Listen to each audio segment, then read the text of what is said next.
RVs off the street and into a safer setting, the San Jose City Council unanimously approved plans for a new safe parking site today.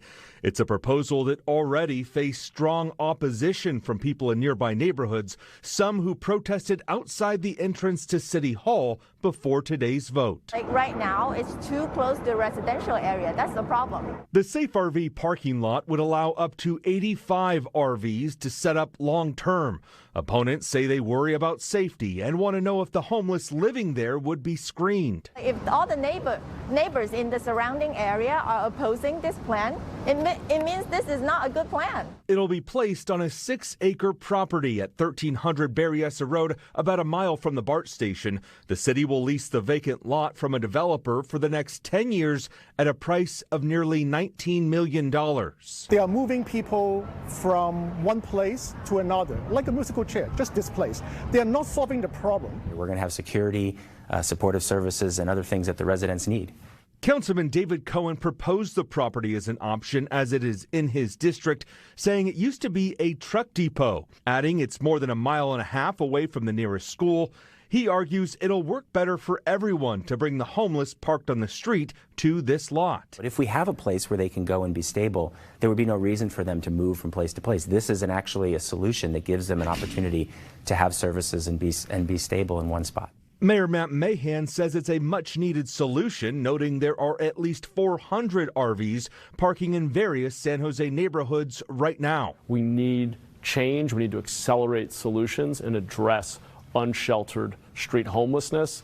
These kinds of interim solutions give us a pathway to doing that works. With the approval, the city will move forward to set the area up, but there's no set date on when it will open. In San Jose, Ian Cole, NBC Bay Area News. That's obviously the other key advantage here. We're going to have security, supportive services, and other things that the residents need. They'll have the opportunity to become stable. We had a really great experience with, despite local opposition, when we had that temporary site up on Vista, Montana 18 months ago.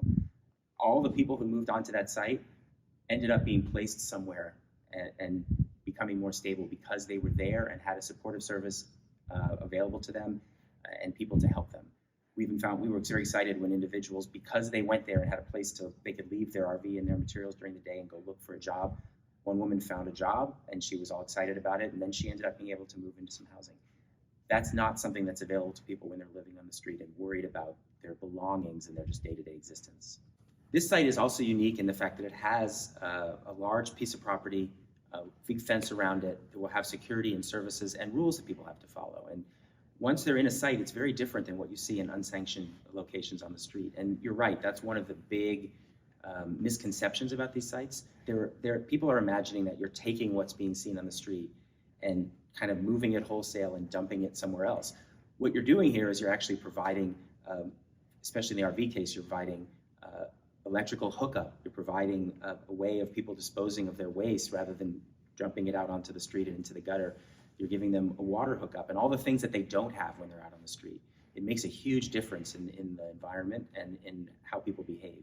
We also found that people who move into these sites and sign a contract want it to be successful just as much as the city does. And in many instances in our Vista, Montana, North San Jose example, the people there wanted to keep the neighborhood around them clean. They became part of the solution in the neighborhood because they want to make sure that the site is being viewed favorably by the people around it. That's very different than when people are trying to be inconspicuous and hiding along industrial streets in the city and actually making those areas worse. Just one last question for me. One of the other things that we heard from some of the protesters, some of the neighbors that were out in opposition this morning, they said, you helped the city steer the city away from the tiny home community or the emergency interim housing community that they wanted to build by the perk bonds. And they kind of they said, well, you protected that neighborhood.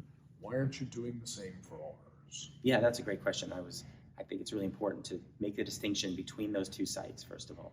There were 4 main concerns about that site, and 2 of mine were about its location as far as services for the residents there are concerned. They were over a mile from the nearest shopping. It was not really along any kind of major transit corridor. This site is right next to a shopping center. It's a couple blocks from the BART station and transit hub. So people will have services nearby that they wouldn't have had at the Noble site. Secondly, that site was across the street from 3 schools, a preschool, an elementary school, and middle school, across the street from a community center. While I believe that these sites can be compatible with the neighborhood, that was an extreme case of putting it really close to many different sites. And then most importantly, that site would have taken away dedicated parkland from its use that was currently being done by the neighborhood, which was trails and access to the perk ponds behind it. That combination of things is very different than a site that's zoned industrial, that used to be a truck depot, that has the garbage company on one side, a cement truck company on the other side, and is separated by a large creek from any residential. In fact, the nearest single-family homes are a quarter mile away. The nearest school to this site is 1.5 miles away. I don't think we can find any other site in the city where we've proposed interim housing that's that far from a school. So this site is very different than the site at Noble. And if we can't really do it at a site like this, then I don't think it's possible to do it at any site in the city.